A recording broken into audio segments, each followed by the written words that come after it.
My absolute pleasure today to welcome Morgan Housel to the House of Escala. Morgan, for those who don't know, is a writer, a blogger, based in Seattle, USA, so with a little more freedom than what we're suffering with at the minute. Morgan's a former columnist at the Motley Fool, has written in the Wall Street Journal, is now a partner at the Collaborative Fund.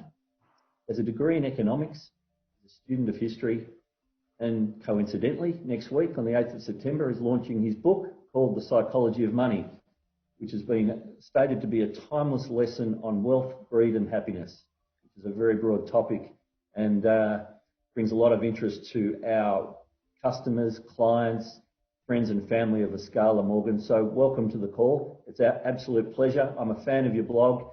I don't miss it, and I pass it on to all the people at Escala when I can for the read. So welcome to the call.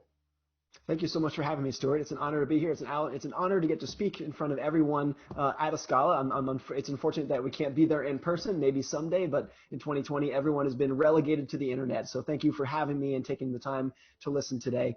I just want to start today with a couple of stories about investing and the psychology of investing, the psychology of money, the softer kind of side of investing that gets swept under the rug very often because it's not analytical. It's not easy to sum up with charts and formulas, so we tend to ignore it more than we should. And let me start today with a story of two investors here in the United States, neither of whom knew each other, but their paths crossed in a very interesting way a few years ago. The first investor is a lady named Grace Groner.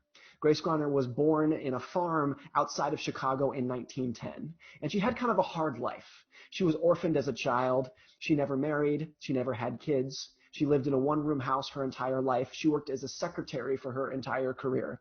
She was, by all accounts, for everyone who knew her, she was a lovely lady, but she just had a very humble, kind of a hard life. And Grace Groner died in 2010. She was 100 years old. And when she died, everyone who knew her was shocked to learn that she left $7 million to charity.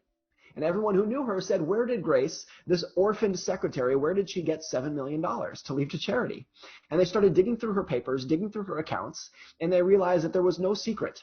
There was no inheritance. There was no lottery winnings, anything like that. Where she got this money is she invested what little savings she had from her job as a secretary. She invested it in some blue chip stocks in the stock market, and she left it alone for 80 years. And that was her story. That was the end of her story. That was all that she had. The second investor I want to tell you about is a guy named Richard. Richard had almost the exact opposite upbringing of Grace Groner. He was born into a very wealthy family. He went to Harvard University. He got his MBA from the University of Chicago, and he went to work on Wall Street in the 1980s and truly became one of the most important men in global finance. He was a vice chairman of Merrill Lynch. He was running one of their major geographic divisions for Merrill Lynch. He retired in the early 2000s at age 42 to pursue charitable activities. That's how successful and wealthy he had become in his career in finance. Now, 2 weeks after Grace Groner died and left her money to charity, Richard filed for personal bankruptcy. He told the bankruptcy judge that the financial crisis had completely wiped him out. His assets were illiquid. He was heavily in debt, and it had completely wiped him out, so much so that his only source of liquidity for buying food for his family was selling the furniture out of his house.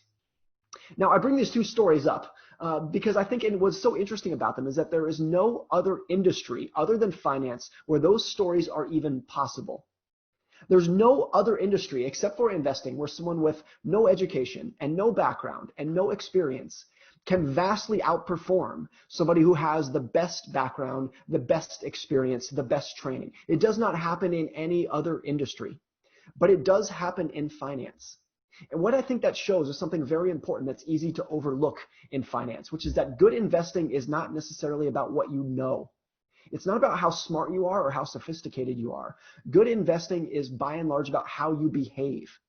It's about your relationship with greed and fear, your ability to take a long-term mindset, who you trust and who you seek information from. And those are not analytical concepts. Those are all behavioral concepts. And since they're behavioral concepts, they tend to get swept under the rug investing because they're not analytical. You can't teach them to very smart analytical people. You can't sum them up with charts and formulas. And that's why they tend to get ignored. The behavior side of investing, even if it's the most important aspect of investing to investing success, tends to be ignored more than it should. So what do we do about that as investors? Since behavior cannot be summarized with charts and formulas, I think the only way to wrap your head around it is through stories. Stories about other people, other fields that hopefully you can empathize with, wrap your head around, and learn something about risk and greed and scarcity and opportunity, which is what investing is, in a way that helps you make better financial decisions. So what I want to do for you today for the next 30 minutes or so is share with you 4 stories, all of which have nothing to do with investing at all. But all of them, hopefully, you will see have a very clear takeaway about how we as investors can think about investing and finance and the risk, the behavioral side of risk, in a more productive way. So the first story I want to talk to you about is the takeaway is timing. Timing is meaningless, but time is everything. And the story has to do with ice ages. We know that in the long history of our planet Earth, there have been 5 distinct ice ages where the planet was encapsulated with ice from pole to pole. It was one giant ice cube. We've known about the ice ages for hundreds of years. Geologists who have been studying these have known about these for a long time.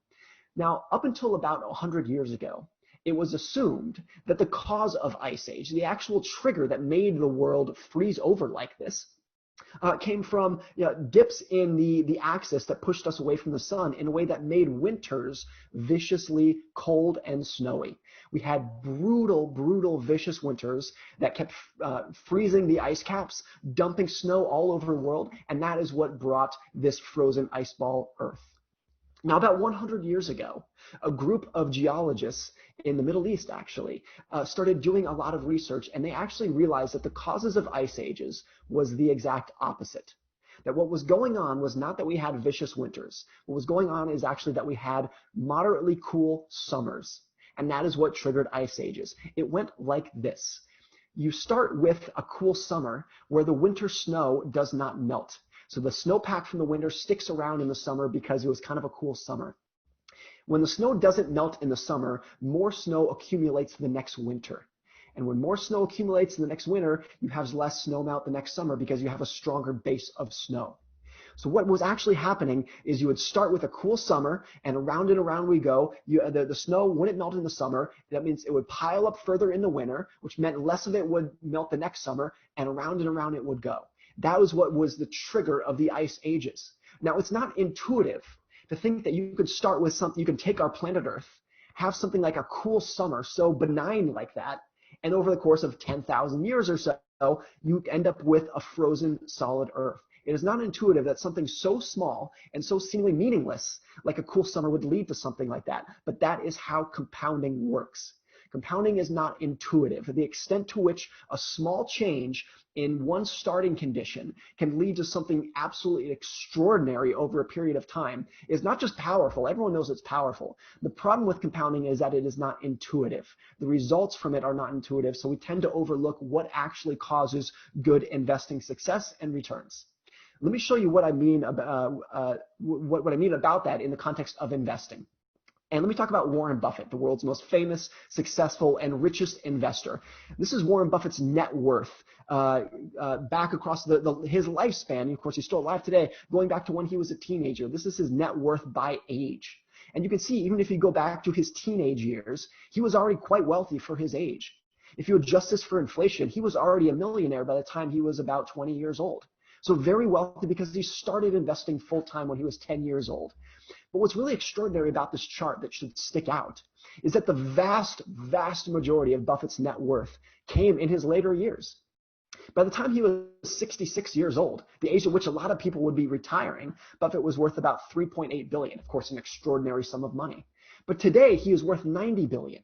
So the takeaway from that is actually really interesting, in which is that about 90% of Warren Buffett's net worth came after his 65th birthday. 98% came after his 50th birthday. The huge majority of his success came later in life. So if we think about this simple fact that 90% of Buffett's net worth came after his 50th birthday, let's focus on that statistic for a second because it's a very important thing in explaining his success over time. Now again, Warren Buffett started investing about age 10, and he continues today through age 90. But let's do a little thought experiment, a hypothetical thought experiment. Let's say that rather than starting at age 10, Buffett started investing at age 25, like an average normal person.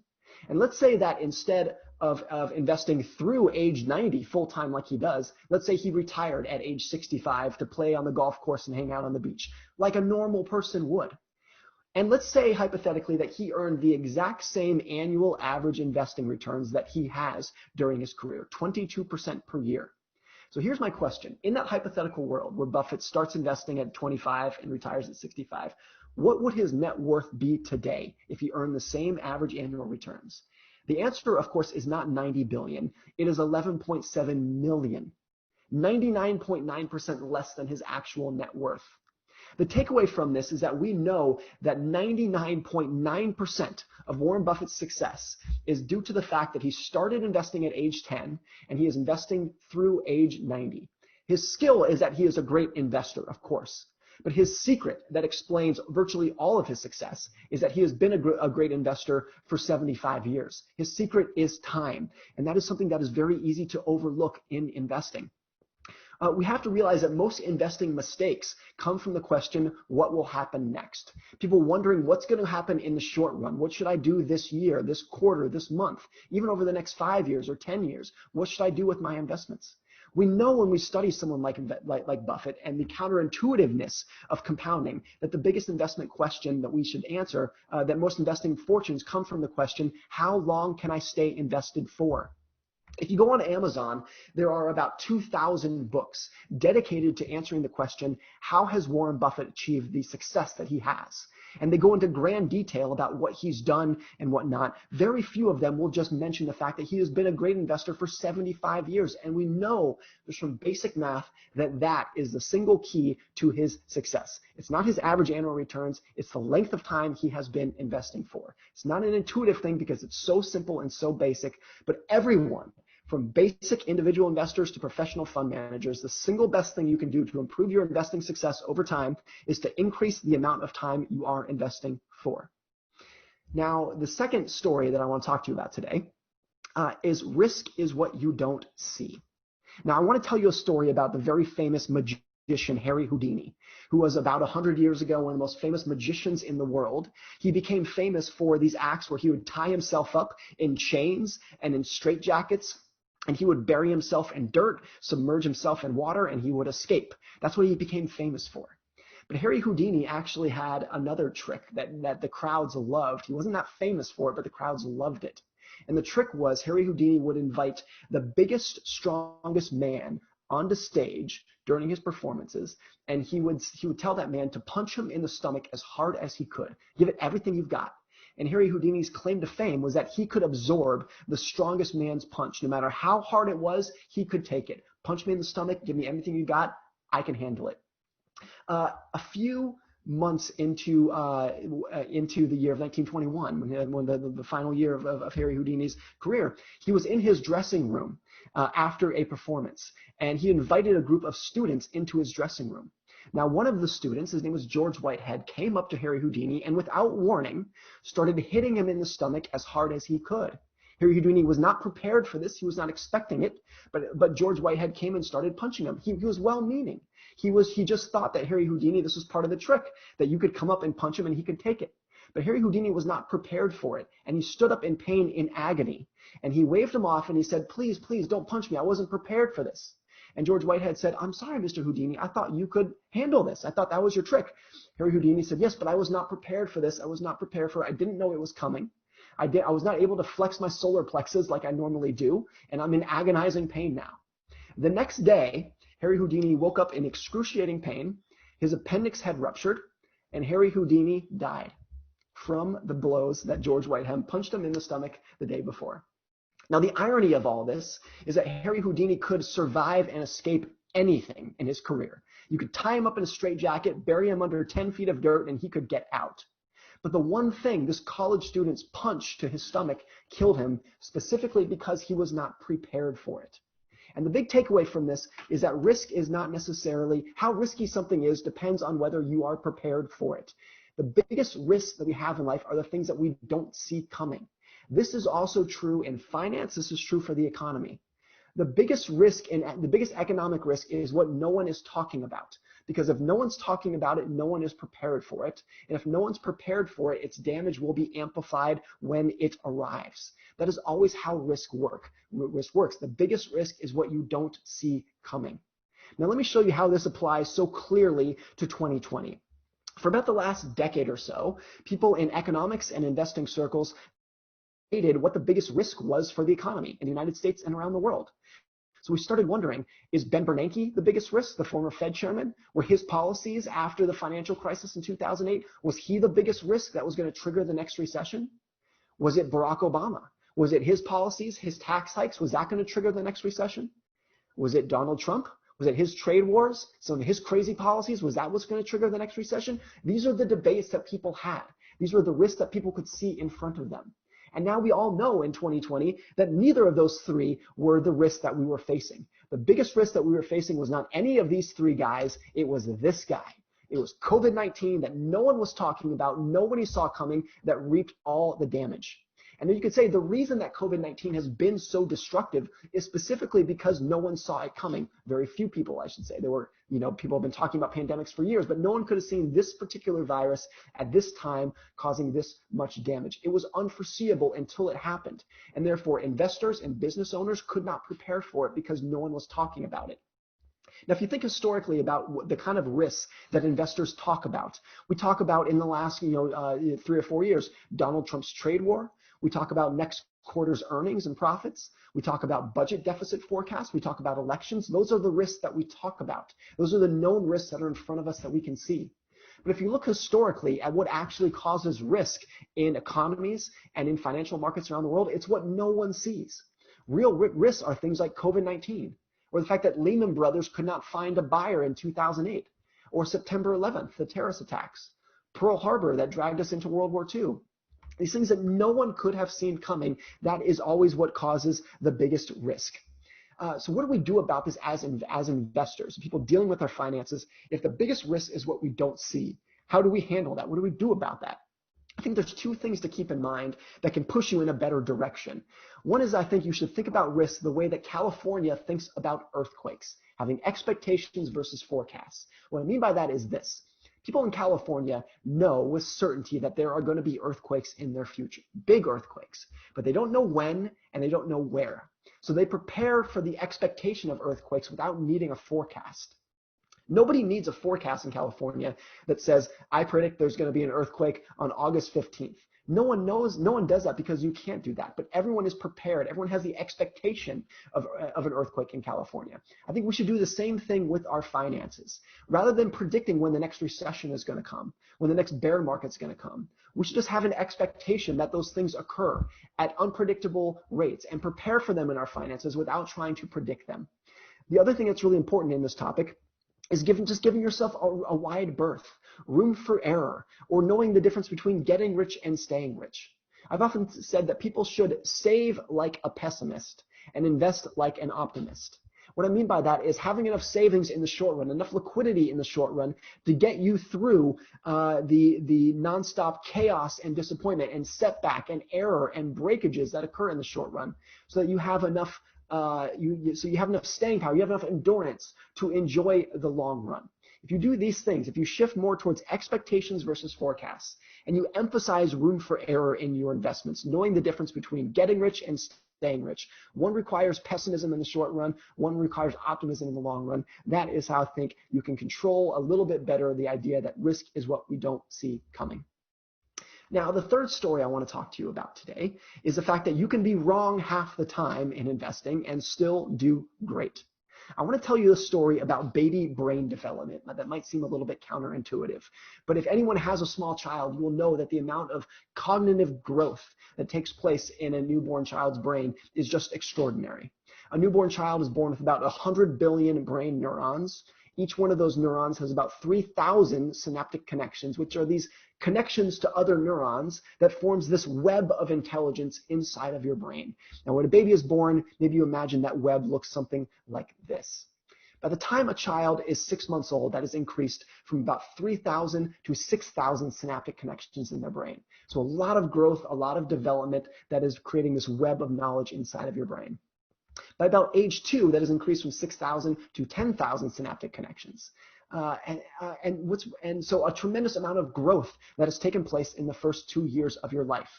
And then after age 2, something very interesting happens, which is the number of synaptic connections does not just peak, it doesn't just plateau, it starts to decline, and it declines fairly rapidly. By the time an average child is 4 years old, they have already lost about 1/5 of the synaptic connection density that they had in their brains when they were 2 years old. By the time they are age 6, they've lost about 1/3 of the density of synaptic connections that they had in their brain at age 2. This continues all throughout your childhood, all throughout your adolescence, into your early adulthood years. By the time the average person is in their early 20s, they have lost roughly half of the synaptic connections that they had when they were 2 years old. Why does this occur? Well, it turns out that a lot of the learning that takes place in the first 2 years of your life, when you're building a lot of density in your brain, is learning that is redundant. It's learning that is unnecessary. It's learning that is sometimes completely miswired in your brain. There's some evidence that particularly in the first few moments of a newborn child's life, that some kids can hear colors and smell sounds because the part of their brain that's processing that information is completely miswired. So you go through a lot of your childhood getting rid of these inefficient, redundant, miswired connections in your brain. Now, what's really important about this is that even though what's going on inside your brain is chaos and loss and destruction, you're losing connections in your brain. You're getting smarter. A 2-year-old is much smarter than a 4-year-old is much smarter than a 2-year-old. And a 20-year-old is much smarter than a 4-year-old. But this idea that you can grow and improve and get smarter over time, even though what's going on inside your brain is chaos and loss and destruction, is not intuitive. If you were a parent who could see inside your child's brain, and every morning you saw that there were fewer connections in your brain than the day before, you would panic. And you would say, this feels wrong, this doesn't feel right, I need to make an intervention, even though that is the normal path of growth. It's not intuitive to think that something can grow over time, even though what's going on inside of it is chaos and loss and destruction, but that's how a lot of things work. That's the normal path of growth for a lot of things, including investing. Now let me show you what I mean. This is the Russell 3000 index in the United States, an index of 3,000 large cap companies going back to 1980. And this is a really good return. The index has returned about 12% per year during this period, a great return that you've earned on in this index. This is kind of the picture of success, right? But what's interesting is that if you look at how these individual 3,000 companies have performed, the individual 3,000 stocks that make up this index, you get a completely different picture. You will see that the median stock in the index underperformed the average by 54 percentage points. You will see that 40% of companies in this index, 40% of those 3,000 companies lost money over this 40-year period. The majority of those companies went out of business, 40% of the components in this index. You will see that virtually all of the return from the index comes from 7% of components that had extraordinarily high returns. Companies like Microsoft and Amazon, Apple and Google accounted for virtually all of the index's returns over time. So you start with this index that has done very well, the picture of success. But then you look at what went on inside of the index over time, and it's chaos and loss and destruction. Now, it's not intuitive to think that you can make a very good investment that does well, even when 40% of the companies you're investing in are going out of business. But that is the normal path of growth, even in a boring, diversified index fund. But this also has a big impact on how we think about volatility as investors. This is the S&P 500 in the United States going back to its inception in 1957. And this too is like the picture of success. The stock market increased about 200-fold during this period. If we can repeat those returns over the next 60 years, that's as good as anyone can hope for. This is really about as good as it gets. But if you look at what went on inside of the index over that time, you get, again, a completely different view. This is when the market was 5% below its previous all-time high.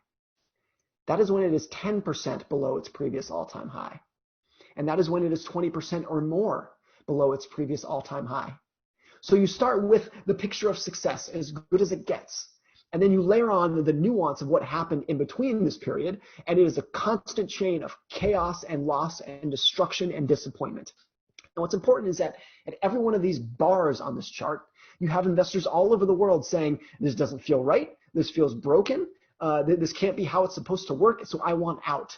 And they sell at the worst period of time without knowing that that amount of chaos and loss and destruction is actually completely normal, even during a very successful period of investing. This is amplified, of course, if we're talking about individual stocks. This is Netflix stock from 2002 to 2018. This is truly about as good as it gets. The stock increased about 400-fold during this period. You made 400 times your money. This, I'm just cherry picking. This is as good as it gets. But these are the losses in percentage terms that you had to endure to achieve those returns over time. And this, again, is why it's the number of investors who actually hold Netflix stock for 18 years is very small, because it is not intuitive that on your way to making 400 times your money, you're going to lose 70% of it twice. And you're going to lose 50% of your money on 5 separate occasions. It's not intuitive. And that's why a lot of people don't do it, even if that is the normal path of growth over time for a large, high growth company. Now, one of my favorite quotes is from Dwight Eisenhower, famous US president and general. He was once asked the definition of a military genius. And Dwight Eisenhower said, a military genius is the man who can do the average thing when everyone else around him is losing his mind. And I think it's the exact same in investing. Good investing is not necessarily about making great decisions. Good investing is about consistently not making mistakes. It's about consistently not reacting to the chaos and loss and destruction in the short run that doesn't feel right, it doesn't feel intuitive, but is actually the normal path of growth. Charlie Munger, the great investor, has a great quote that I think summarizes this. He says, the first rule of compounding is to never interrupt it unnecessarily. And now the last story that I want to talk to you about today is just the idea that there are no points awarded for difficulty. And I want to tell you a story about the war on cancer. The war on cancer in the United States really picked up in earnest in the early 1970s. The National Cancer Act was signed in 1972 in the United States. That sparked a lot of scientific research and funding for the war on cancer. And if you go back to this era in the early 1970s, there was a lot of scientific optimism. We had just landed on the moon. We had made big strides in wiping out polio. That was such a scourge over the previous generation. There was a general sense in the scientific community that if we put our heads together, we can solve any scientific problem, no matter how difficult it looks. So a lot of the scientific community came together in the early 1970s and said, it is time to cure cancer once and for all. Time to wipe it out off the face of this planet, get rid of it. And this is what has happened next over the last 50 or so years. These are the 5-year age-adjusted survival rates for various cancers. And you can see that most of them are up, and they're up by a lot. So the war on cancer has been very successful at saving and extending tens of millions of lives. But a few years ago, the director of the National Cancer Institute in the United States, his name is Harold Varmus, gave a speech at the annual meeting of the National Cancer Institute, and he said, look, despite this progress that we should all be so thankful for and proud of, we have not been able to cure cancer like we once thought possible. And we might not ever be able to cure cancer like we once thought possible.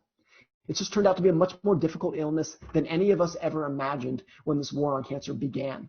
And he said, look, if you take that seriously and you believe in that, then what the cancer community needs to do is to open up a new front in the war on cancer, which is prevention. Because if you don't get cancer, you're not going to die from it. So if we can prevent people from getting cancer, that is how we can make the next big leg up in this war on cancer. And what's happened since then, over the last 5 or 10 years, has been very interesting, which is that despite knowing that prevention is so fundamentally vital to the war on cancer, it's very difficult to get a lot of doctors interested in cancer prevention relative to their interest in cancer research. Very difficult to get a lot of politicians interested in cancer prevention relative to their interest in cancer treatments and research. Very difficult to raise money for cancer prevention relative to how much you can raise for cancer treatments. And what's interesting about this is that there was one of the most famous cancer researchers in the world. His name was Robert Weinberg from MIT. About 3 years ago, he gave a speech where he was talking about this, about why it is so difficult to get the cancer community interested in prevention, even though we know it is so important. And he had some very frank and earnest things to say. What he said was this, quote, if you don't get cancer, you are not going to die from it. That is a simple truth that we overlook because it is intellectually not very stimulating.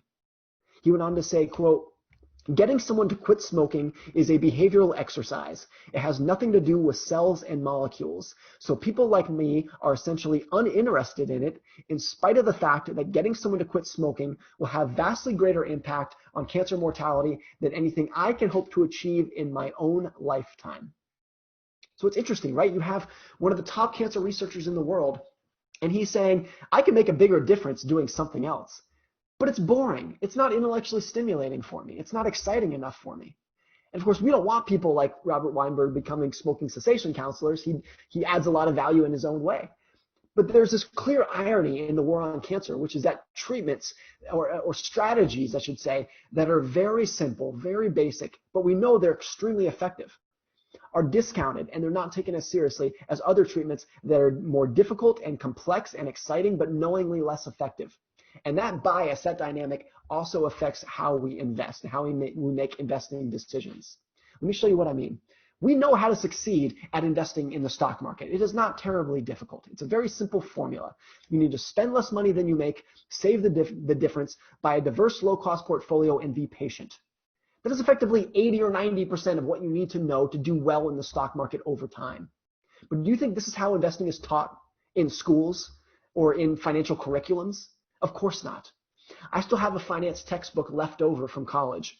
And there's a chapter in there called The Assessment of Confidence Limits of Selected Values of Complex Valued Models. And that formula is in there. And look, the left side of this chart is the diet and exercise side of investing. Very boring, very basic. You've all heard it. It's not exciting, but we know it's incredibly effective. It works. The right side of this is the, stem cell therapy side of investing. It's not that it's bad. A lot of it is very good. But we know it is less important and less effective than the basic stuff that we tend to ignore. Now this I want to show you just to make this point. This is Warren Buffett's office in Omaha, Nebraska. He has worked in this office, at this desk, in this chair for about 60 years. This is the office where he became the greatest investor of all time by far in. And I just want you to see how simple and basic it is. There's no computer, there's no TV, there's no ticker tapes, there's no analyst shouting into his ears. It's just a chair and a desk and some books where he can do his reading and learn about the companies he wants to buy, and that's it. It's sort of hard to see, but the bin at the front of his desk there says too hard. Whenever he's coming across an investing decision that's too hard, he puts it in the too hard bin and he moves on. Everyone needs one of those. This I want to show you, though, this is the mortgage trading desk at Lehman Brothers right before they went bankrupt in 2008. This guy has 8 monitors in front of him. The poor guy sitting next to him only has 4. He probably has no idea what's going on in the world. He's clueless right now. But look, let me ask you, if you are someone who is looking for an exciting career you're about to graduate college, you're looking for an exciting career in finance, and you're very intelligent, you have a lot of intellectual horsepower, what looks more exciting to you, this or this? Or if you are a fund manager and you want to show your clients that you have your finger on the pulse and you're adding value and you really understand what's going on in markets, do you want your clients to see this picture or this picture? It's obvious where the intellectual attention goes to, where the effort goes to in the industry. But the irony, of course, is that these people went bankrupt, and this is the greatest investor of all time by far. Now, speaking of someone like Warren Buffett, there was a 20-year period where the average private equity fund in the United States returned about 13.5% per year, while Berkshire Hathaway, Warren Buffett's company, returned about 18.6% per year. So about 5 annual percentage points of outperformance over what I think is Berkshire Hathaway's closest benchmark for what it actually does, the average private equity fund. Now, again, as I mentioned earlier, if you go on Amazon, there are 2,000 books devoted to answering the question, how did he do this? How was he able to outperform his closest competitors by 5 percentage points per year? And they go into grand detail about how Buffett thinks about business models and moats and management teams and market volatility. A lot of them are very good books you can learn a lot from. But here's a very simple point that I want you to keep in mind. The average private equity fund, including the ones that I work for, charge 2 and 20 as a fee structure. 2% of assets, 20% of profits is kind of an industry standard fee structure. Berkshire Hathaway is kind of an oddball, a complete oddball, in that it has no fees whatsoever. Berkshire Hathaway or Warren Buffett's salary is $100,000 per year. It's been that forever. That's the only fee attached to the investing returns that you get out of it. Just that single fact alone, just that one fact alone, that the average private equity fund charges 2 and 20, Berkshire Hathaway charges nothing. Just that fact alone accounts for 4 percentage points of the outperformance over time. How many of those 2,000 books do you think mention this? That you can explain a lot of Warren Buffett's outperformance over time just by something like, just by the simple fact that he doesn't charge fees. I've never seen it mentioned anywhere. And I think the reason it's not mentioned anywhere is because it's too simple an explanation for people to take seriously. No one wants to think that you could become one of the greatest investors in the world by something like fees, by not charging fees. or just by the length and amount of time he's been investing for, like we discussed earlier. Charlie Munger, Warren Buffett's longtime business partner, was once asked by a journalist in kind of a gotcha way. They said, Mr. Munger, if Berkshire's strategy is so simple, why haven't more investors been able to copy it? And Munger said, quote, more investors don't copy our model because our model is too simple. And most people believe that you can't be an expert if it is too simple. He went on to say, quote, how did Berkshire's track record happen? If you were an observer, you would see that Warren did most of it by sitting on his ass and reading. The most simple and basic formula and style that you can get. Now, my favorite example of this comes from Berkshire Hathaway, the most successful investing company of all time, the most successful investor of all time, who have done these things that are so simple and so basic. And I think a lot of people have not been able to emulate them because they try to make it much more complicated than it needs to be. So I think the best investing advice that you can take for yourself or to give to anyone else is simply to take a simple idea and take it seriously. We have to often remind ourselves that the goal of investing is not to minimize boredom, it's to maximize returns. And that no investing recommendation or strategy is worth the paper it is written on if you cannot stick with it. And if you want to be able to stick with an investment for 10 or 20 or 30 years, and we all do, you need to be able to understand what you are investing in and why you are investing in it in the simplest ways possible.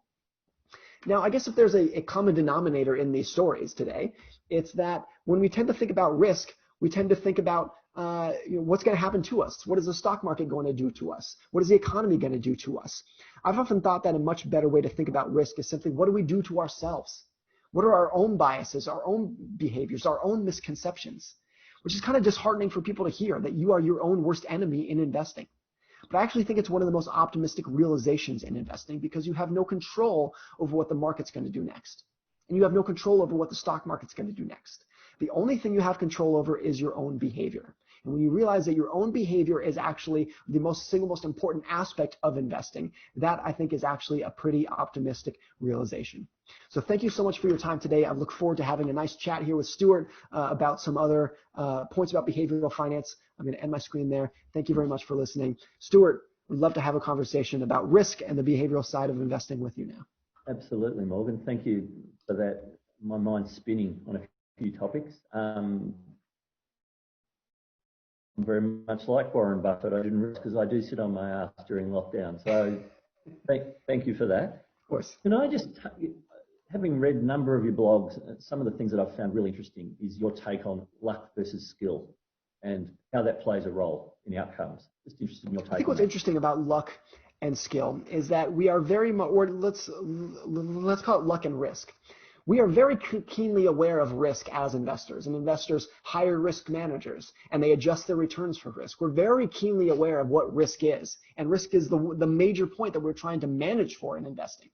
But risk and luck are actually about the same thing. Both risk and luck are this idea that there are things that can happen in the world outside of your control that have a bigger influence on outcomes than anything that you did intentionally. That is what risk is. That is what luck is. And again, even though we are very keenly aware of risk, we are a lot less aware of luck. No investor hires their returns for luck in the same way that we adjust the returns for risk. If there are other people who have been successful, other successful investors, no one wants to say, oh, well, you were just lucky, because you kind of look mean at that point. You look kind of cynical and bitter towards them. So people don't say that.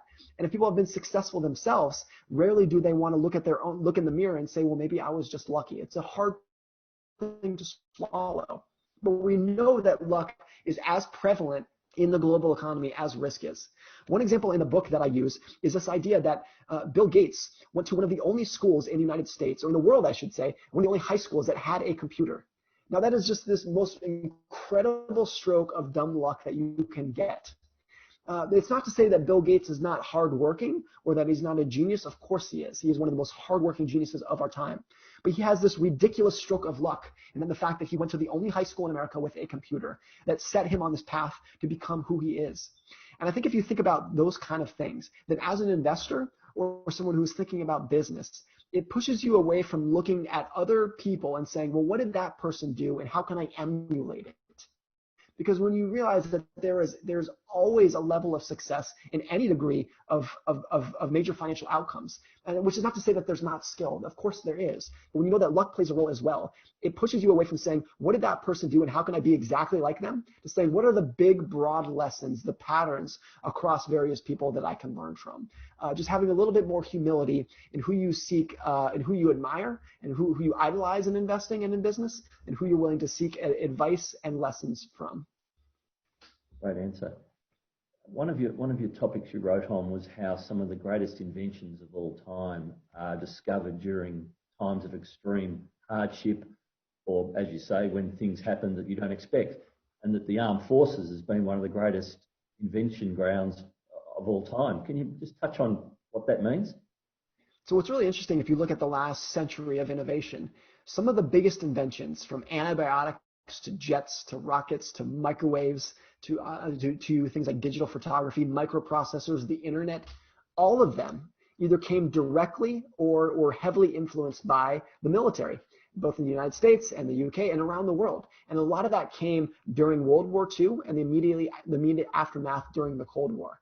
And a lot of the reason why I think that is, it's not necessarily that militaries are so genius and have the best engineers, the greatest visionaries. I don't think that's it. But what militaries have are very big problems with very high stakes that need to be solved right now. The stakes are so high, particularly during World War II, that you just had such an urgency to innovate. The stakes are so high that people have said, we need to figure this out right now. We don't have any other choice. If we don't figure this out, the world is going to be taken over by the Axis powers. We might all die, and the free world will be taken over. That is such an incentive to innovate quickly and force back. And it ended in 1945 with nuclear fission. Just an amazing amount of technological innovation that took place during that period. And that is also true to a lesser degree, but it's also true for things like deep recessions. The most innovative decade that we have ever had in this world was the 1930s, the Great Depression all over the world. And the reason it was so innovative and so productive is that businesses were forced to figure out different ways to do their business more efficiently, to save money, to squeeze out a couple more profits here, to try to find new customers somewhere else, or else they would go out of business. Everything was so hard for so many people that it just sparked this amount of innovation. And I think what's really important is that I think 2020 is probably the closest that we have been since the end of World War II of having this giant global catastrophe where we are all in the same boat dealing with this, that is going to spark a level of innovation that I think we probably have not seen since the 1940s. Virtually every biotechnology company in the world right now is trying to figure out how to defeat one virus, and they're trying to do it in ways that are faster and more efficient and can scale greater than anything they have ever done before. With everything that we know about innovation and how many kind of unexpected innovations come from that just kind of blitz of problem solving, that's actually one silver lining of 2020 that I think hopefully we can be optimistic about, is that people are trying to solve bigger problems faster and with more urgency today than they probably have been at any point in the last 70 or 80 years. Right. Something you talk a lot about is the true definition of wealth, and what does it truly mean? I'm interested on your thoughts on that, because I think it's a lesson for people of all ages. I think what's important to realize, and it may be obvious when I say this, but wealth is what you don't see. Wealth is the money that you have not spent. Wealth is the money that you have saved and invested in stocks or real estate or bonds, whatever, or businesses, whatever it is. It's the stuff that you don't see. You see the cars that people buy. You see the homes that they buy. You see the vacations that they go on and post on Instagram. You don't see their bank accounts. You don't see their brokerage statements. So wealth is what you don't see. And what's very difficult about this is that it makes it hard to have good financial role models, because we don't see a lot of the people who are legitimately wealthy. People like Grace Rauner, who had an amazing amount of wealth that you did not see until she died, and she left it all to charity. She was no one's financial role model in her life because you couldn't see her wealth. It was all invisible. It wasn't until she died. Versus you have other people like Richard, who I talked about earlier, who was from the outside, the epitome of financial success. He went to Harvard. He lived in his mansion that he had in Florida, had 7 elevators in the house. He just had this incredible outward appearance of wealth, but he actually didn't have any legitimate wealth. He was broke as soon as the financial crisis hit. So when wealth is what you don't see, it makes it harder to have financial role models, and it just makes it much more, the impetus is on us to really figure out people who have done well and the wealth that they have built versus the outward appearance that they are giving us in life. we 2020 is absolutely going to be something we write about for a long, long time. You're a thinker and you're sitting there and you're looking forward. What are some of the lessons that you are picking up as we travel through, and what might things look like on the other side? I'm not looking for forecasts because forecasts are tough, but how do you see things changing for investors, let's say? Yeah, so let me give you one, the biggest lesson from 2020, and then two things that are not necessarily a forecast, but maybe just an observation of what we might be walking into. The biggest lesson from 2020 is obviously that the world is surprising.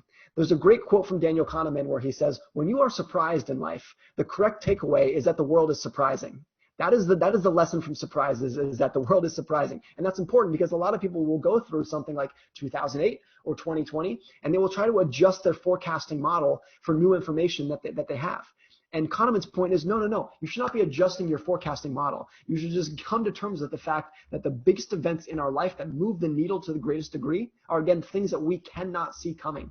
And if you are not prepared for surprises that are completely fundamentally unpredictable, you're going to have a hard time as an investor. If 2020 does not add a level of humility in your ability to forecast what happens next, I think nothing will, including the fact that in the United States, our stocks are back at an all-time high now.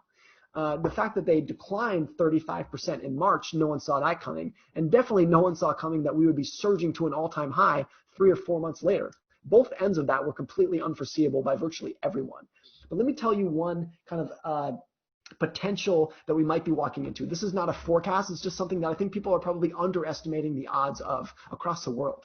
Let's say hypothetically, this is not a forecast because I don't do that, but let's say that we get good vaccine data in the next couple of months. And that in some point in early or mid 2021, we're being vaccinated for COVID-19 for a vaccine that works. Then you combine with the amount of pent-up demand all over the world for people who are so desperate to go on a vacation, go on a holiday, to go out to the restaurant, to go to the movies, to go see their friends that they have not seen in a year, to go out and spend money, to go to the shopping mall, spend the money that they've been saving this year, and from governments all around the world. Combine those three things, pent-up demand and government stimulus, and the odds that 2021 could be the best year for the global economy and maybe in recent times are higher than a lot of people think. That's not my forecast because I'm just thinking about this in terms of odds. But very few people dealing with the tragedy of 2020, when we're dealing with tens of millions of people who have lost their jobs, businesses going out of business left and right. Very few people are thinking about the possibility, it's not intuitive whatsoever, that we could even have a strong economy, let alone one of the strongest economies we've ever seen. But if you combine pent-up demand with government stimulus, you can get something pretty amazing. The closest analog to that is probably just at the end of World War II, which when you had both of those things, you had an incredible amount of pent-up demand because there had been so much rationing through the war years, and then you had an incredible amount of government stimulus in terms of wartime funding and things like the GI Bill in the United States that were funding all of the returning soldiers to give them money for houses and money to go to college. That sparked the great economic boom that we had in the 1950s and 60s. So maybe I think if there's one thing that people are discounting, it's the odds of something like that occurring, which is kind of exciting to think about, I think. Fabulous. Anything else in your book, and we should make it very clear that Morgan has a book that's coming out next week, and we'll have information about that sending out to their clients as to how they might be able to get involved with that. Is there anything else in the book, Morgan, that you want to touch on? Any lessons, any anecdotes, stories that you can share with us? One thing that I think is really important, and I make this point in one of the early chapters of the book, is that all of us have had different experiences in life. We come from different generations. We live in different countries, come from different eras. We grew up with families and teachers who taught us different values, different things. And that gives everyone a different view on kind of their model of how they think the world works. It gives us a different view on what is important in life, a different view on how we think about risk, how we think about opportunity. People who grew up during the Great Depression have a very different view, went through their life with a very different view about the economy and the stock market than you and I would, who did not grow up with that. Now, I know that Australia is now in its first recession in, I think, 31 years or something like that. Very different than if you were to live in the United States. And we've had 2 devastating recessions in the last decade that really fundamentally shaped the views about risk for an entire generation. And it's not that people in Australia or the United States are smarter than one another. It's not that we don't have better information than one another. It's that we had a very different experience that has fundamentally shaped how we think about risk. So when you think about that we're all just trying to figure out how the world works using our own unique experiences. And those experiences are different from person to person, country to country, generation to generation. It just it pushes you towards this idea that there's no one right answer in finance. What works for me and makes sense to me might not work for you and might not make sense to you, and that's okay. That a lot of financial debates are not that people are actually debating. It's that they actually just have fundamentally different goals and different views about how the world works. And I think if we become more comfortable with that, people have a better time making financial decisions that work for them. And one last question before we let you go, Morgan, and it's been a great session. I'm not looking for a political statement nor an election forecast or anything along those lines, but can you just give us a feel about the United States at the moment? What's the general feeling? Because the headlines are good, they're bad, it's violent. It seems like a lot of unrest. What's your take on it? I mean, I obviously don't speak for all Americans, but I think I speak for the majority of Americans when I say it's scary. It's not so scary. It's at times terrifying. It's not like anything that we've seen in any of our lifetimes or even in modern history. It's I'm always going to be a long-term optimist about the United States and about the world, but it's a different period that we're going through right now. There's no way around that, and I think people are finally moving towards the United States of rather just saying, oh well, things that Trump does, there's the things that that's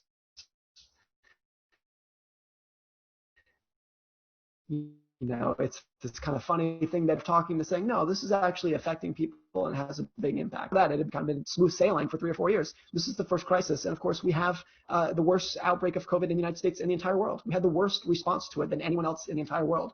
And I would say for a lot of Americans, we're humiliated. It's embarrassing. We grew up, my generation grew up thinking in no uncertain terms that America is the strongest, most prosperous nation in the world. And we've seen that the last decade, but definitely in 2020, that's not always guaranteed. That's not the case. And it's humbling and it's embarrassing, but I'm still an optimist that we'll pull through and figure this out.